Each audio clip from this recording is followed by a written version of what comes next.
Aunty, हम ये कहाँ हैं? हमें हमारे घर जाना है। आप छोड़ दोगे हमें हमारे घर?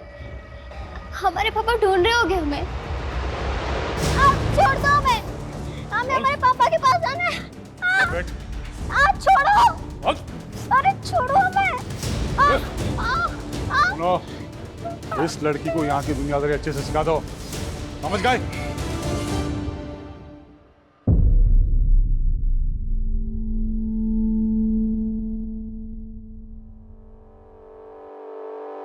हम 136 है और ये हमारी माँ 135। तुम कौन हो?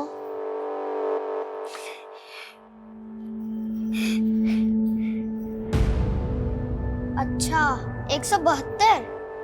क्या तुम हमारी दोस्त बनोगी? हम 172 नहीं है, हम मिनी है। हमें हमारे पापा के पास जाना है। पापा, पापा, जाने दो हमें। दरवाजा खोलो, दरवाजा खोलो, खोलो दरवाजा। पापा, दरवाजा खोलो।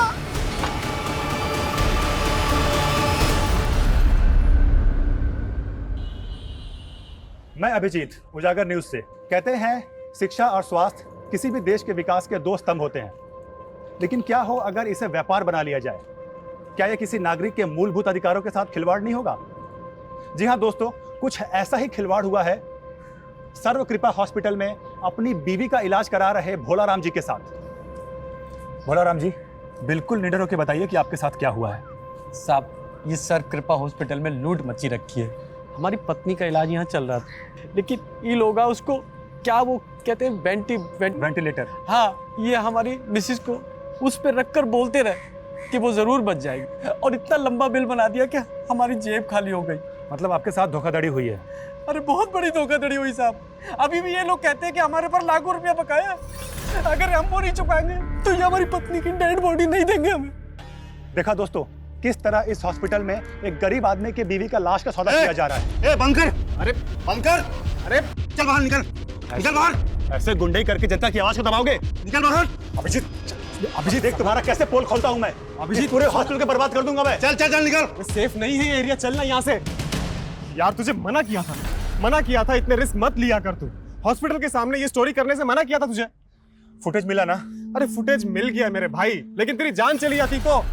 समझता ही नहीं है छोटी सी बात। अरे भैया, कुछ भैया आप आज सगाई है तुम्हारी, वहाँ लड़की वाले घर पे इंतजार कर रहे हैं और तुम अभी तक यहीं हो। अरे विनोद भैया, वो जरूरी ब्रेक थ्रू था, इंतजार नहीं कर सकते थे हम। तेरी होने वाली बीवी भी इंतजार कर रही है तेरा। अरे यार राजीव, तू तो कब तक लड़कियों से भागता रहेगा? आज तो सगाई पक्की है। ले चल। मर्दों से तो कोई प्रॉब्लम है ही नहीं इसको, बस लड़कियों से ही प्रॉब्लम है। चल।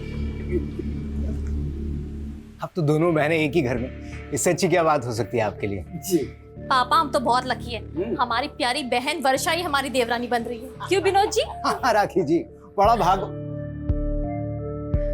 हाँ भैया, बड़ा भाग वाला है तू। हाँ बैठ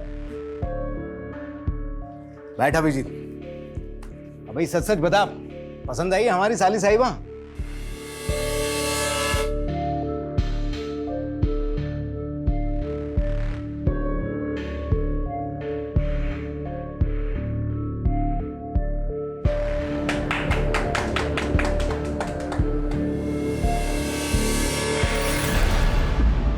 माँ, हमको लगता है कि हमें शादी वादी के लिए नहीं बने। अभी भैया भाभी के कहने पे जबरदस्ती सगाई तो कर ली, लेकिन तुम तो जानती हो ना हमारी दुविधा।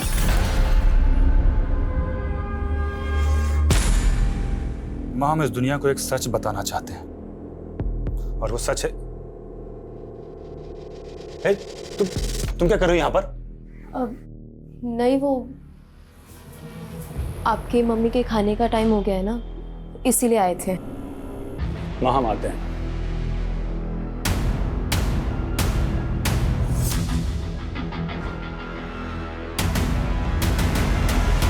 हम अक्सर सच्चाई से भागते हैं। उम्र के हर पड़ाव पर कोई न कोई एक ऐसा सच जरूर होता है जो शायद हम सबसे छुपा लेते हैं। दरअसल मैं सबको एक आईना दिखाना चाहता हूँ, एक ऐसा आईना जिसे देखकर हम फैसला करें कि आज हम कहाँ खड़े हैं। आने वाली 15 जून को रात 9:55 पे मैं आपको ऐसे ही कड़वी हकीकत से रूबरू करवाने वाला हूं, जिससे शायद अब तक का सबसे बड़ा पर्दाफाश होगा।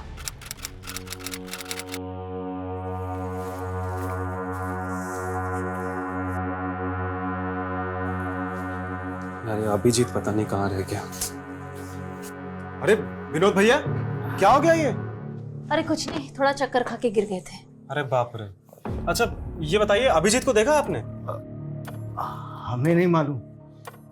भाभी भैया, आज 15 तारीख है, 15 जून रात को 9:55 पे वो आज मेरे साथ लाइव आने वाला था, वहां पे किसी चीज का खुलासा करने वाला था। फोन भी नहीं लग रहा है यार उसका, पता नहीं कहाँ रह गया है।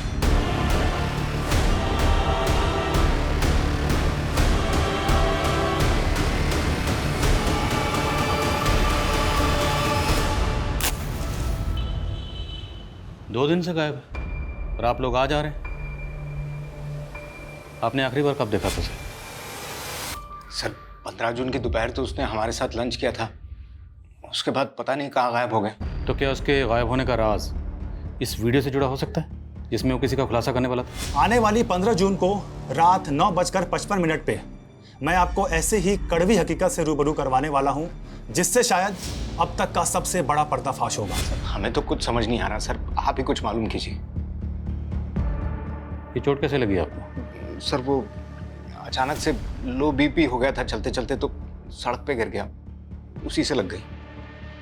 अभिजीत ने ये वीडियो कहाँ रिकॉर्ड किया था? सर अभिजीत ने 1 साल पहले ही सोशल मीडिया पे उजागर न्यूज़ नाम से एक चैनल खोला था। उसके लाखों में फॉलोअर्स हैं और उसके 15 जून के खुलासे वाले वीडियो इनविटेशन को भी लाखों हिट्स मिले। हैरानी इस बात की है कि अभिजीत के कैमरामैन तो कहीं नहीं पता कि 15 जून को वो क्या खुलासा करने वाला था। कहीं उसके गायब होने की कहानी का इस खुलासे से कोई ताल्लुक तो नहीं? लग तो ऐसा ही रहा सर। अगर ऐसा है तो हमारे लिए जानना ज़रूरी है कि 15 जून को वो क्या खुलासा करने वाला था। उसका लैपटॉप, ईमेल आईडी की डिटेल्स, कॉल रिकॉर्ड सब निकलो। लेट्स फाइंड आउट कि अभिजीत ने आखिरी बार किससे और क्या कम्युनिकेट किया था। Okay sir.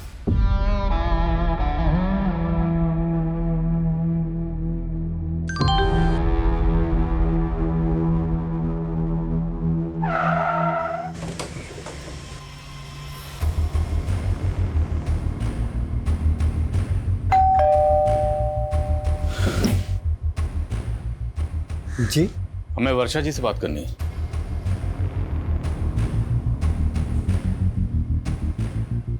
वर्षा जी, 15 जून की शाम को अभिजीत की फोन पर आखिरी बार बात आपसे हुई थी, उसके बाद से वो लापता। आपकी अभिजीत के साथ फोन पर क्या बात हुई थी? आई एम सॉरी वर्षा जी, लेकिन हम आपसे शादी नहीं कर सकते। ऐसा ऐसा क्यों बोल रहे हैं अभिजीत? वो हम आपको वजह भी नहीं बता सकते वर्षा जी, बस इतना समझ लीजिए कि इसी में आपकी भलाई है। सर ऐसा हो ही नहीं सकता, अभिजीत ने खुद शादी के लिए हाँ किया था। तो क्या आपकी साली वर्षा झूठ बोल रही है? राखी जी, आप अपनी छोटी बहन वर्षा के बारे में क्या कहेंगे? सर हमारे बहन में कोई कमी नहीं थी, सारी कमी अभिजीत में है। अब कहना क्या चाहती हैं? अब हमें लग रहा है कि अभिजीत शायद इस वजह से भागा होगा ताकि वो हम लोगों को फेस ना कर पाए कि उसने रिश्ता क्यों तोड़ा। Excuse me sir. अभिजीत 15 जून की रात को कोई बड़ा खुलासा करने वाला था लाइव आकर, और आपको लगता है कि इतना निडर पत्रकार इस वजह से गायब हो गया? नहीं सर, राखी के कहने का ये मतलब नहीं है। दरअसल हम लोगों को भी ये सुनकर बहुत धक्का लगा कि अभिजीत ये रिश्ता तोड़ना चाहता था। Sir 1 minute. बिरदास चौक पे लाश मिली है।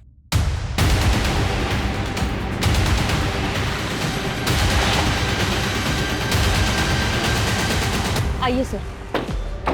सर लाश बुरी तरह से जली हुई है, चेहरा भी पहचान पाना मुश्किल है। तो तुम्हें ऐसा लग रहा है कि अभिजीत की बॉडी है? सर अभिजीत का फोन बिरदास चौक पे ही बंद हुआ था, उसकी फैमिली से शिनाख्त करवा के देखे क्या? सर ये क्या दिखा रहे हैं सर? देखिए, हम मानते हैं कि बॉडी बुरी तरह से जली हुई है, पर हमारे लिए बॉडी की शिनाख्त करवाना बहुत ज़रूरी है।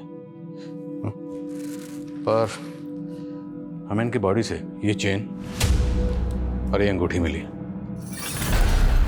ये अंगूठी तो अभिजीत की सगाई की अंगूठी है सर, और ये चेन भी अभिजीत की है सर।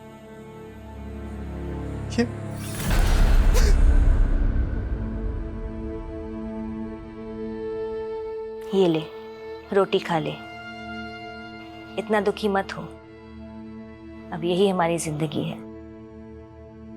ले खा ले, अभी बहुत सारा काम करना है।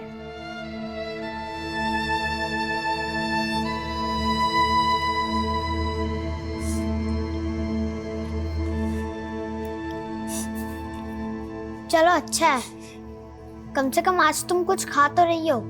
ये भी कोई खाना है? हमारे पापा रोज हमें ब्रेकफास्ट में कॉर्नफ्लेक्स खिलाते हैं और स्कूल के लंच में पराठे। तू कौन से क्लास में पढ़ती थी? 6th। चलो हम तुम्हारा टेस्ट लेते हैं। ये अखबार में जो लिखा है पढ़ने आता है ना? हाँ आता है पढ़ने। तो पढ़ो। भारत जल्द ही 5 ट्रिलियन की अर्थव्यवस्था होगा। माँ, माँ, बच्चों बच्चों बाहर जाओ, बहन आओ ना।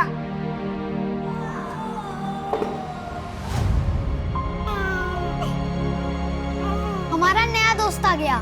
क्या ये लोग उसके भी गले पे नंबर लिख देंगे? सर पीएम रिपोर्ट के हिसाब से पहले अभिजीत को बुरी तरह से पीटा गया। लेकिन सर किलर ने ऐसा क्यों किया? इसलिए कि उसको आइडेंटिफाई नहीं किया जा सके। अगर ऐसा था तो फिर अभिजीत की बॉडी पर उसकी चेन और अंगूठी इंटैक्ट क्यों था?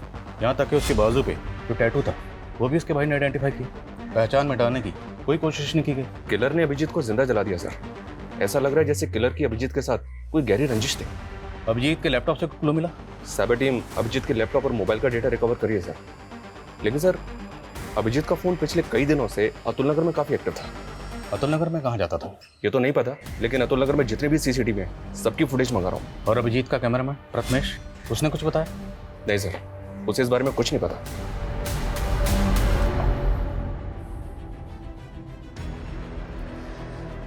अभिजीत एक सच्चे और ईमानदार जर्नलिस्ट थे जिन्होंने अपनी जान की परवाह किए बिना हमेशा सच का साथ दिया।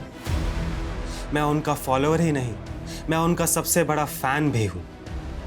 मैं आपसे वादा करता हूं, अभिजीत ने जो काम शुरू किया था अब उसे मैं पूरा करूंगा, चाहे उसके लिए मुझे सच्चाई ढूंढने के लिए पाताल लोक ही क्यों ना जाना पड़े, लेकिन सच्चाई को उजागर मैं करके रहूंगा। सर 24 मई की अतुल नगर की एक फुटेज मिली है, ये देखें सर। इसमें अभिजीत लड़कियों का पीछा करता हुआ दिख रहा है।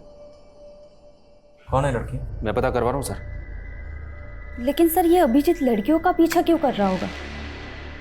मेरा मतलब एक तरफ इसकी मंगेतर का कहना है कि ये उससे शादी नहीं करना चाहता था और दूसरी तरफ इन लड़कियों के पीछे। सर कहीं कोई अफेयर का तो चक्कर नहीं? तो ये चक्कर क्या है ये तो इन लड़कियों से मिलने के बाद ही पता चलेगा। आंटी वो अभिजीत जी आप। पुष्पा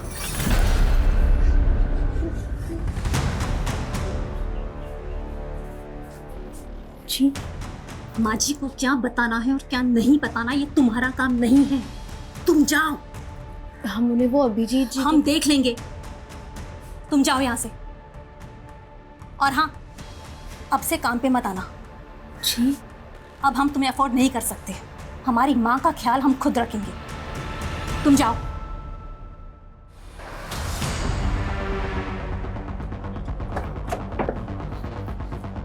अभिजीत जिन 2 लड़कियों का पीछा करते हुए देखा था वो दोनों लड़कियां इसी घर में किराए पे रहती थी सर, और ये इस घर के मकान मालिक हैं।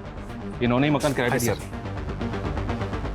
नाम क्या था दोनों लड़कियों का? सर बड़ी वाली का गीतांजलि और छोटी वाली का चंचल था। दोनों सगी बहनें थी। आप कहाँ हैं? सर वो लोग तो 10-12 दिन पहले अचानक घर खाली करके चले गए थे। रहने वाली कहाँ की थी? रेंट एग्रीमेंट में उनका नेटिव एड्रेस होगा। रेंट एग्रीमेंट तो नहीं बनाया, लेकिन हाँ वो बिहार की रहने वाली थी। तुम लोग भी ना, हम लोग बार बार गाइडलाइन जारी करते हैं कि बिना पुलिस वेरिफिकेशन के मकान किराए पर नहीं देना, पर सुधरोगे नहीं तुम लोग। सर गलती हो गई। लड़कियां करती क्या थी? सर वो घरों में मेड का काम करती थी। कहाँ, किस घर में? सर वो तो नहीं मालूम। लड़कियों के फ़ोन नंबर तो होंगे आपके पास? सर उनके पास फ़ोन्स भी नहीं थे।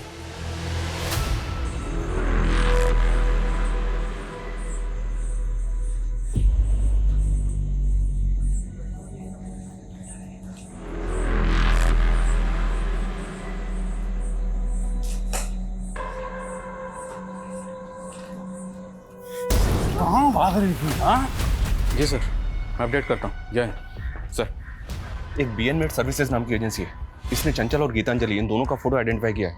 ये दोनों लड़कियां इसी एजेंसी के थ्रू काम पे लगी थी। बीएनमेड एजेंसी? सर ये लड़की गीतांजलि है और ये चंचल। ये दोनों बहनें बहुत मेहनती थी, कभी भी किसी क्लाइंट की कोई शिकायत नहीं आई। लेकिन ये बताइए कि दोनों लड़कियां अब हैं कहाँ? पता नहीं सर, अचानक से इन दोनों ने काम पे आना बंद कर दिया। क्यों? मालूम नहीं सर। इन दोनों को एक मीणा नाम के एजेंट ने इंट्रोड्यूस करवाया था। इन दोनों लड़कियों के एड्रेस प्रूफ और डॉक्यूमेंट्स हमें दीजिए, और इनका जो एजेंट था मीना, उसकी डिटेल्स भी दीजिए। सर ये एजेंट है मीणा। आप सभी जानते हैं कि अभिजीत मेडिकल माफिया के खिलाफ काम कर रहे थे। उसके सारे सबूत अब मेरे पास हैं। ये उन हॉस्पिटल्स की लिस्ट है जिनके पास लाइसेंस ही नहीं, और इनके कितने सारे डॉक्टर्स ऐसे हैं जिनके पास डिग्रीज तक नहीं, जैसे कि doctor Gopal Sharma. Hello doctor Gopal, जो वीडियो मैंने भेजा है तुमको, उसे मैं बहुत जल्दी अपलोड करने वाला हूँ। तुम चाहते क्या हो? सर कहाँ है? चंचल और गीतांजलि, इन दोनों बहनों की आईडी फेक है। क्या? जी हाँ सर, और इन दोनों बहनों का जो एजेंट है मीणा, उसकी भी सारी डिटेल्स फेक निकली। अब इन तीनों का कुछ पता भी नहीं चल रहा है। अभिजीत इन दोनों लड़कियों का पीछा करते हुए देखा गया था। अभिजीत का कत्ल हो गया, ये दोनों लड़कियां गायब हो गई। क्या इन दोनों लड़कियों और इस एजेंट मीणा की अभिजीत के कत्ल में इन्वॉल्वमेंट तो नहीं? लग तो मुझे भी ऐसा ही रहा सर, कोई ना कोई इन्वॉल्वमेंट तो होनी चाहिए। इन तीनों के लिए लुकआउट नोटिस जारी कर दिया है। सर, अभिजीत की मंगेतर वर्षा के बारे में एक बात पता चली है। सर, उसकी पहले भी शादी हो चुकी है। What? जी सर, वर्षा का पहला पति कुणाल मर चुका है। सर, उसकी मौत संदिग्ध हालात में हुई थी। मतलब? एसयूवी गाड़ी ने उसकी बाइक को टक्कर मारी थी। पहले शोमिता चौक पुलिस इस केस को मर्डर केस मान के इन्वेस्टिगेट कर रही थी, लेकिन उस एसयूवी गाड़ी का कहीं भी पता नहीं चला। इसीलिए उन्होंने इस केस को एक्सीडेंटल केस मान के क्लोज कर दिया। ये अभिजीत मर्डर केस भी कम चौंकाने वाला नहीं। अभिजीत को पहले बुरी तरह से टॉर्चर किया गया और फिर जिंदा जला दिया गया। और इन दोनों केसेस की कॉमन कड़ी है वर्षा। वर्षा जी, पहले आपकी शादी होती है कुणाल से, और वो बड़े ही फिल्मी अंदाज से मारा जाता है। उसके बाद आपकी सगाई होती है अभिजीत से, वो भी मारा गया है। अब ये महज इत्तेफाक है या इसके पीछे की कहानी कुछ और है? आप बेकार में हमारे बेटी को परेशान करके अपना वक्त बर्बाद कर रहे हैं। अब ये तो आने वाला वक्त ही बताएगा कि किसका वक्त बर्बाद होने वाला है। बस इतना याद रखिएगा, बिना हमारी इजाज़त के शहर छोड़ने की गलती मत करिएगा।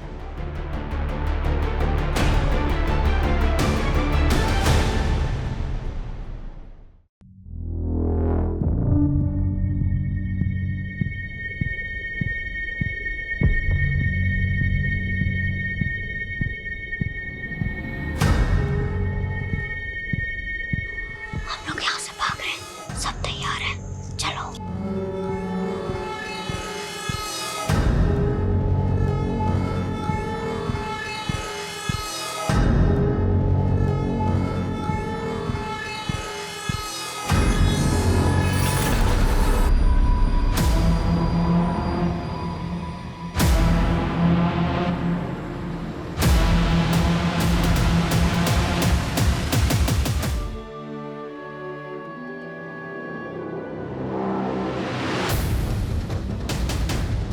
सर,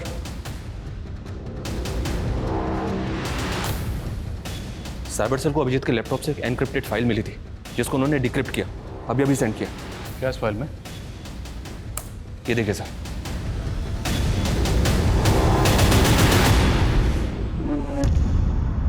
तू तो चंचल को पहचानने से भी इनकार कर रहा था। ये सब क्या है? सर, चंचल हमारे यहाँ काम करती थी।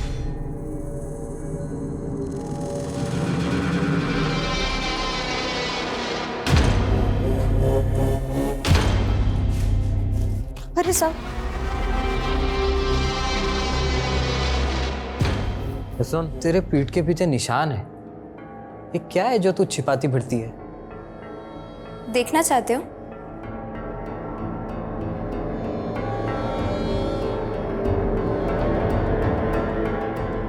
सर, पहले उसने ही हमें संबंध रखने के लिए उकसाया और हमारे वीडियोस फोटोज निकाल लिए।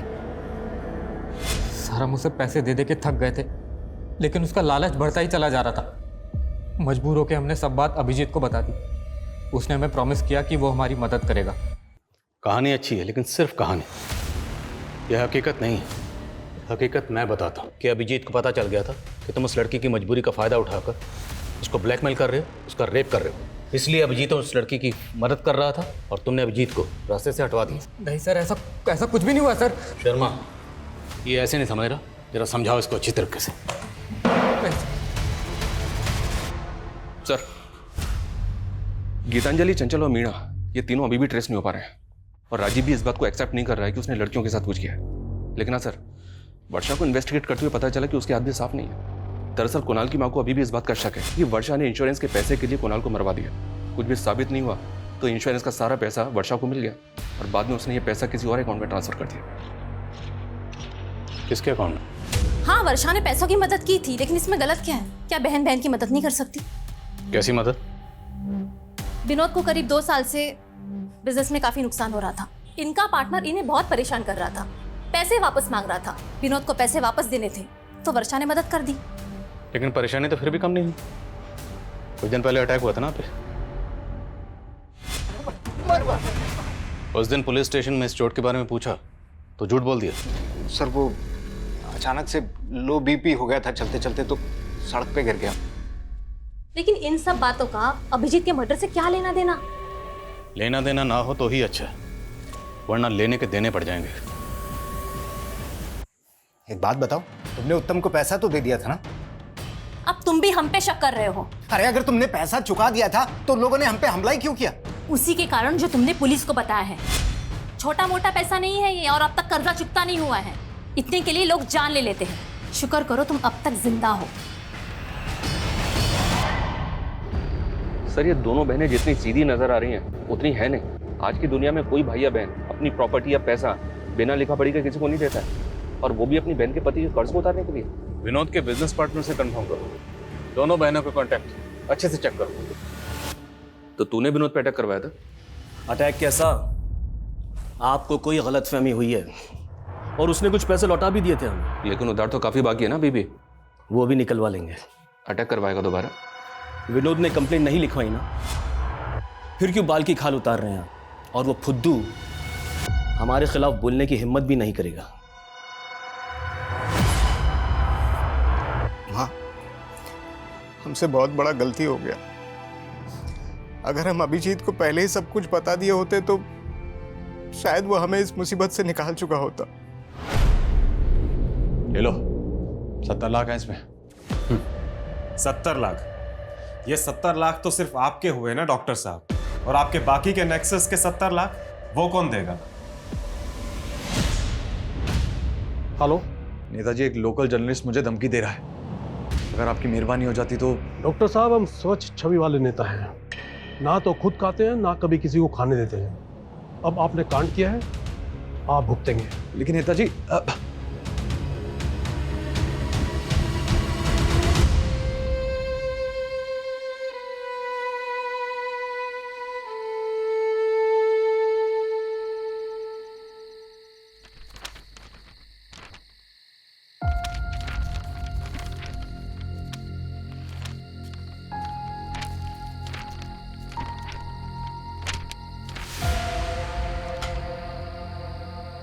कौन है? ये आवाज कैसी है? ये चुप सो जा, सोने दे, सो जा।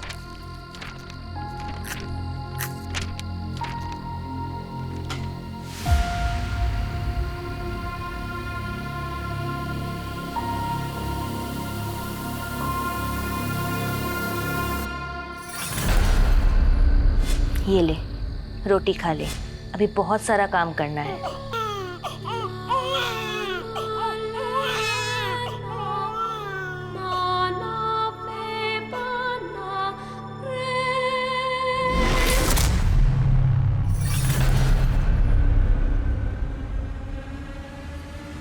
चल उठ। मैंने कुछ नहीं किया है।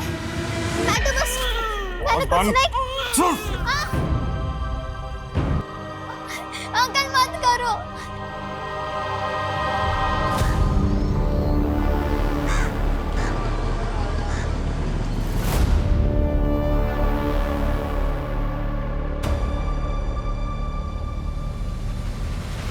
हम थक गए हैं ये करते करते। अभी और कितने खून बहाने पड़ेंगे? ये हमारा तीसरा अबॉर्शन है। न जाने तुमसे शादी करने के लिए हमें अभी कितना और इंतजार करना होगा। हम जल्दी सब कुछ ठीक कर देंगे। सब हम कुणाल से शादी करने के पहले से ही एक दूसरे से प्यार करते हैं। और सर, हमें पता था कि वर्षा के पिताजी हमें कभी स्वीकार नहीं करेंगे। इसलिए पहले कुणाल और अब अभिजीत खत्म कर दिया। नहीं सर, हमने ऐसा कुछ नहीं किया है। 15 जून को अभिजीत की आखिरी बार फोन पे बात तुमसे हुई थी? जी सर, हमारी बात जरूर हुई थी, पर बात कुछ और हुई थी। इस पर एक और नई कहानी। एक्चुअली सर, हम आपसे झूठ बोल रहे थे। हम किसी और से प्यार करते हैं। अरे लेकिन वर्षा, ये सब तुम हमको सगाई से पहले बता सकती थी ना। हाँ अभिजीत, लेकिन हम क्या करते, हम मजबूर थे। अभिजीत, क्या आप एक फेवर कर सकते हैं?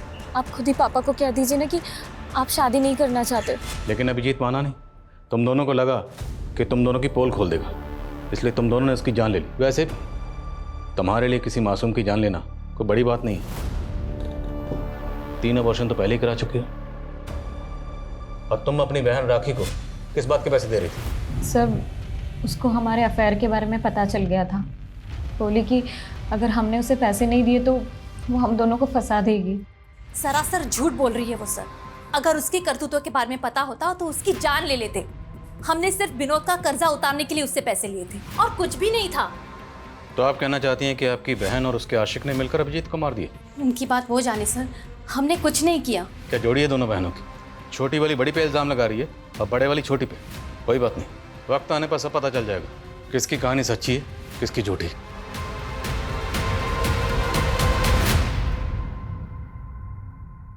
ओ, आपकी सास की केयर टेकर क्या नाम है उसका? पुष्पा। कहाँ वो? हमने उसे काम से निकाल दिया। अब हम उसे अफोर्ड नहीं कर सकते। रहती कहाँ वो? एड्रेस दीजिए। ये बात तो अभिजीत ही जानता था, हमें कुछ नहीं पता।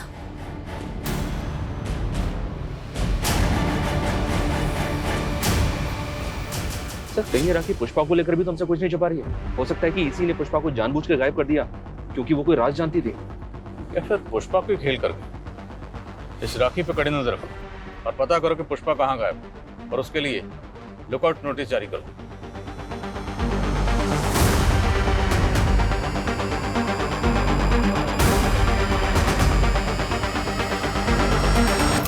सर, छत्तीसगढ़ पुलिस से पुष्पा के बारे में एक इन्फॉर्मेशन मिली है। पुष्पा एक बागी ग्रुप की मेंबर है और कई सालों से वांटेड है। पुष्पा एक बागी थी? तो वो अभिजीत के घर पे क्या कर रही थी? दरअसल अभिजीत के लेट फादर धीरेन्द्र आनंद ने कई सालों तक एक बागी ग्रुप में काम किया है और ये पुष्पा उनकी शागिर्द थी। इंटेलिजेंस का ऐसा मानना है कि गायब होने के बाद पुष्पा यूपी में कहीं छुपी थी। मतलब वो यूपी में अभिजीत के घर पर छुपी हुई थी, और वो भी उसकी माँ की केयर टेकर बन के। अभिजीत उसको लेकर आया, उसकी मदद कर रहा था। और सवाल ये है कि अभिजीत एक बागी की मदद क्यों कर रहा था? कि अभिजीत खुद एक बागी था? चेक करो सब जगह चेक करो।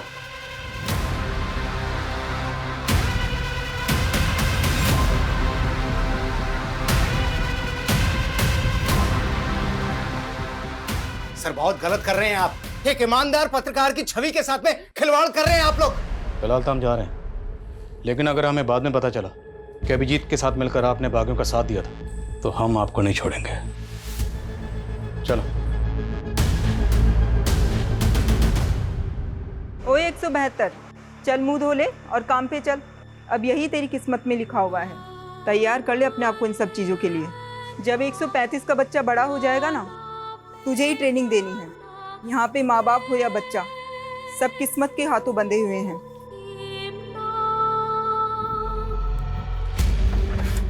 हो सकता है ये अभिजीत भी अपने फादर की तरह बागी। ये और पुष्पा दोनों किसी सीक्रेट मिशन पर थे। जैसे ही मिशन पूरा हुआ, अभिजीत ने अपनी मौत का ड्रामा रचा। उसके बाद वो और पुष्पा दोनों गायब हो गए। और इस बात के पूरे चांसेस हैं कि अभिजीत के घर वाले भी उनके इस मिशन में शामिल हों, क्योंकि अभिजीत की बॉडी पूरी तरह से जल चुकी थी। फिर भी उन्होंने आसानी से आइडेंटिफाई कर लिया। कैसे? अब तो बॉडी का डीएनए टेस्ट भी नहीं कर सकते, अंतिम संस्कार हो चुका है। शर्मा, ये केस तो हम सॉल्व करके रहेंगे। उसके लिए चाहे हमें गड़े मुर्दे क्यों ना खाने पड़े। अभिजीत की फैमिली, दोस्त, रिश्तेदार, सबके बारे में सब कुछ पता करो। Okay sir.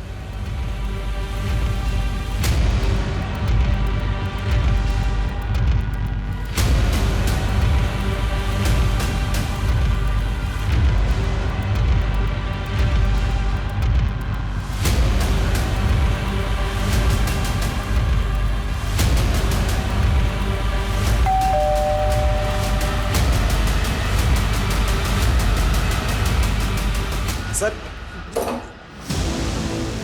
इतना सारा कैश? सर ये मेरा कैश नहीं है सर। तो किसका? सर ये तो अभिजीत का है। अभिजीत के लिए फंड इकट्ठा कर रहा है। आखिर ये अभिजीत करना क्या चाहता है? अभिजीत? सर उसका तो मर्डर हो गया ना। सर अभी बोल रहा है अभिजीत का कैश। सर ये उसी की ईमानदारी का मोल है जो हम बेईमानी से कमा रहे हैं। मैं, राखी और उत्तम साथ में मिलकर के ये काम कर रहे हैं सर। तुम्हारी छोटी बहन वर्षा का नीरज से अफेयर और तुम्हारा अपने पति के बिजनेस पार्टनर उत्तम से अफेयर। अति उत्तम। सर हमारा कोई अफेयर नहीं है। हमने सोचा था कि विनोद उत्तम के साथ बिजनेस करके सेटल हो जाएगा, लेकिन आलसी घाटा करके बैठ गया। ओ मैडम, यहाँ मैं मुनाफा या घाटा जानने के लिए नहीं बैठा हूँ। तुम तीनों ये बताओ कि अभिजीत को क्यों मारा?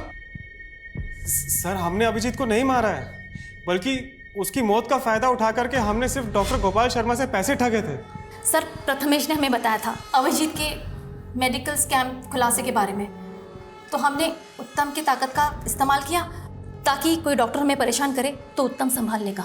तो 15 जून की रात को अभिजीत यही खुलासा करने वाला था? नहीं सर, वो तो सच में उसने हमसे सीक्रेट रखा था।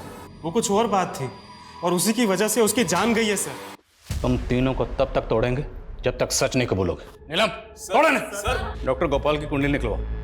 पूरे चांसेस है कि 15 जून को अभिजीत जो खुलासा करने वाला था वो उसी डॉक्टर के खिलाफ हो। हेलो, क्या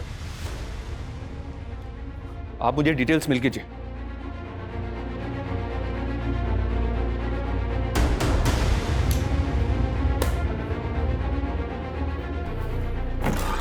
सर हमारी मेन सस्पेक्ट गीतांजलि की तो मौत हो चुकी है।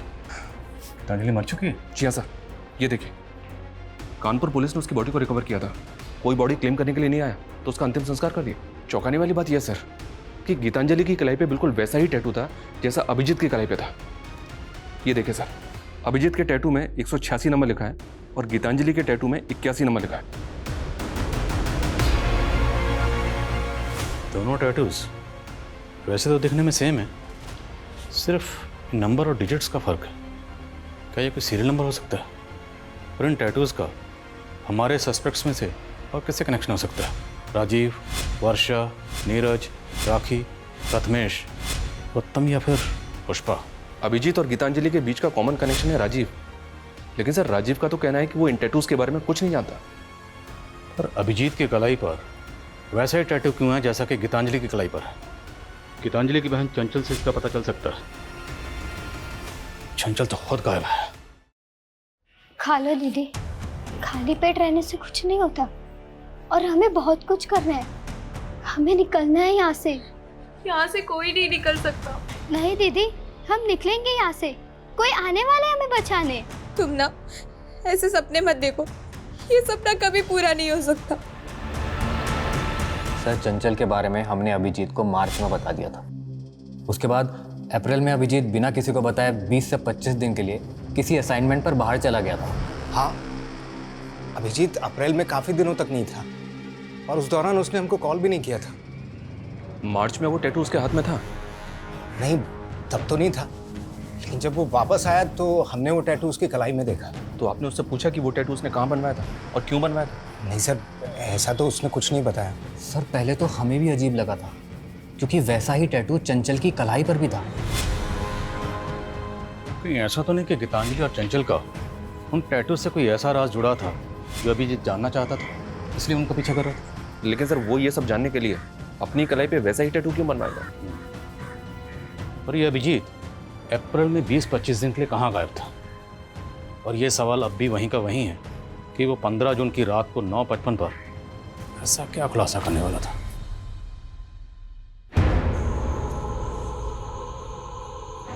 देखो हम जानते हैं चंचल और गीतांजलि के अलावा तुम लोगों के साथ यहाँ पर क्या हो रहा है। हम यहाँ की सच्चाई पता करने आए। आप हमें यहाँ से आजाद कर दोगे ना भैया? हाँ, लेकिन उसके पहले तुम्हें सब बताना होगा कि यहाँ पर हो क्या रहा है। मैं भारत, मैं इंडिया, मैं हिंदुस्तान भी हूँ। मेरी धरती बहुत महान है। मैं अपनी नदियों की तरह पावन हूँ। मैं एक विशाल लोकतंत्र हूँ। बहुत तेजी से बढ़ती अर्थव्यवस्था हूँ। पर देखो, मेरी गरिमा पे ये कैसा दाग लगा है। ये कैसा दाग लगा है? ये दाग हम सबको मिलकर धोना है। और ये फोल्डर बनाया गया 14 जून को। वो ना हो, ये जो 15 जून को खुलासा करने वाला था, ये लाइंस उसकी उसी स्पीच का हिस्सा है। लेकिन सर, इसका तो कोई क्लू ही नहीं मिल रहा है कि ये खुलासा क्या था, किसका था और किसके लिए था। हमारा देश महान है भैया, और हम भी आजाद होंगे। बस आप जल्द से हमें लेने आ जाओ, हम आपका वेट कर रहे हैं। हमारे पास एक ऐसी चाबी है जिससे सारे ताले खुल सकते हैं, और वो एजेंट मीना। क्योंकि गीतांजलि और चंचल को डोमेस्टिक एजेंसी के लिए वही लेकर आया था। शर्मा, ढूंढो उसे। खबरों को काम पे लगाओ, जेलों में जितने भी कैदी हैं उनके बारे में पता करो, तुम्हें जो करना है करो, लेकिन किसी भी सूरत में मुझे एजेंट मीना चाहिए। Okay sir.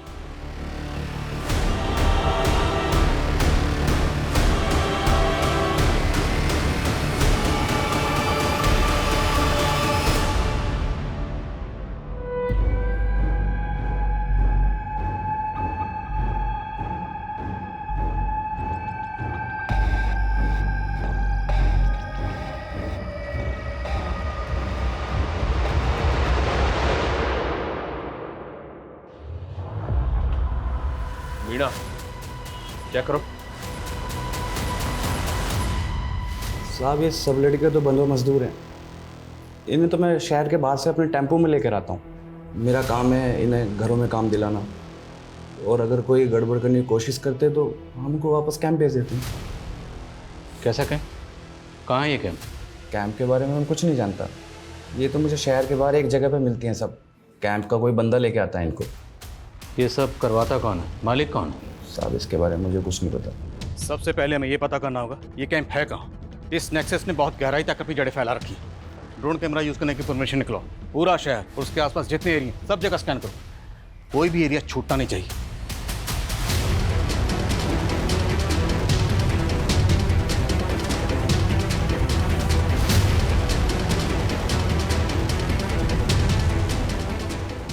ड्रोन कैमरास की फुटेज में ये 3 जगह सस्पिशियस लग रही हैं। इनकी डिटेल्स निकलवाइए सर।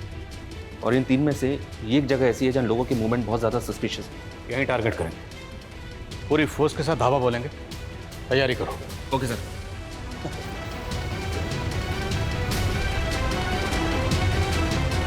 पुलिस! अरे पुलिस! अरे भागो!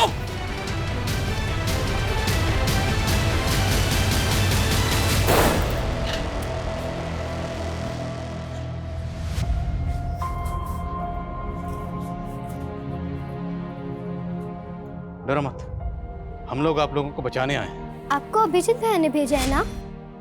वो बोलते थे हम जरूर आजाद होंगे। हाँ बेटा, हमें अभिजीत भैया नहीं भेजा।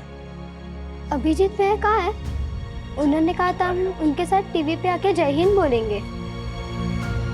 बेटा, मुझे अभिजीत भैया नहीं भेजा है आप सबको लाने के लिए, और उन्होंने कहा जब मैं आपसे मिलूं तो आपसे बोलूं कि आप जोर से जय हिंद बोलें। जय हिंद। जय हिंद। तुम लोगों को बंधुआ बनाकर उन पर जुल्म करते थे। कब से चला ये सब? साहब, काफ़ी टाइम से हमारे लोग हर शहर में फैले हुए साहब। अगर हमें कोई अनाथ या कोई मजबूर मिलता था, हम इन्हें अपना कैंप में लेके आते साहब, और हम बच्चे लोग को भी किडनैप करके लेके आते साहब। अब ये बताओ, कैंप में उनसे करवाते क्या थे? साहब, हम उन्हें बड़ी बड़ी कंपनी, मिल और ईंट की भट्टी में लगा देते साहब, और अगर कोई अच्छी लड़की रहती थी तो उन्हें हमें घर में काम पे लगाते थे साहब। जैसे गीतांजलि और उसकी बहन चंचल, है ना? दीदी को पूरा भरोसा था कि एक दिन हम उस जंजाल से बच निकलेंगे। देखना चंचल, एक दिन आएगा जब हम आजाद होंगे और बहुत ही बेहतरीन जिंदगी जिएंगे, ऐसी नहीं। पर उसके लिए हमें कैंप से बाहर आकर घरों में काम चाहिए था, इसलिए हमने कैंप में अच्छा बर्ताव किया, उन लोगों का भरोसा जीत लिया। फिर तुमने राजीव के यहाँ काम करना शुरू कर दिया, उसको ब्लैकमेल किया। हमारी पूरी कमाई तो वो मीना ले जाता था, और हमें अपनी जिंदगी शुरू करने के लिए कुछ पैसों की जरूरत थी, और इसलिए हमारे पास और कोई रास्ता नहीं था। लेकिन राजीव ने अभिजीत को सब बता दिया। हाँ, लेकिन अभिजीत भैया को ब्लैकमेलिंग से ज्यादा उस गिरोह के बारे में चिंता थी। देखो, मुझे पता है तुम लोगों के साथ क्या हो रहा है।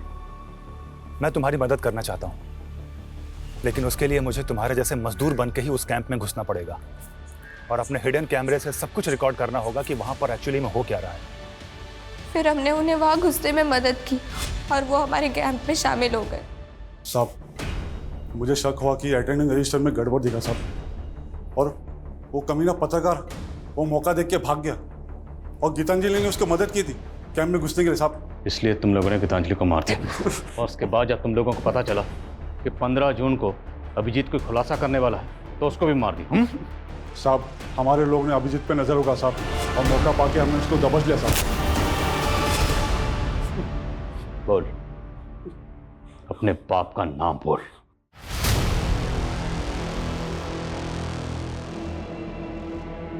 धर्मेंद्र सिंह सर मीटिंग में है। सर चलो। हाँ धर्मेंद्र जैसा बड़ा नेता इस नेक्सस का मास्टरमाइंड होगा, ताज्जुब हो रहा है सर। उस फैक्ट्री में तकरीबन 150 औरत मर्द और 50 से ज्यादा बच्चों के साथ इस तरह का दुर्व्यवहार किया जा रहा था। ये जानने के बाद बहुत तकलीफ हो रही है। लेकिन सर, पुष्पा का इस गिरोह से कोई लेना देना नहीं, हालांकि वो अभी तक गायब है। सर, हमने उसकी रिपोर्ट नेशनल एजेंसी को दे दी है। ये बहुत ही अफसोसनाक है कि एक तरफ जहां हमारे मुल्क में 5G टेक्नोलॉजी लॉन्च हो रही है, हमारे मुल्क की इकोनॉमी तेजी से आगे बढ़ रही है, वहीं आज भी 2022 में भी एक तरफ काला अंधेरा छाया हुआ है, जहां कुछ लोगों के साथ अमानवीय बर्ताव किया जा रहा है।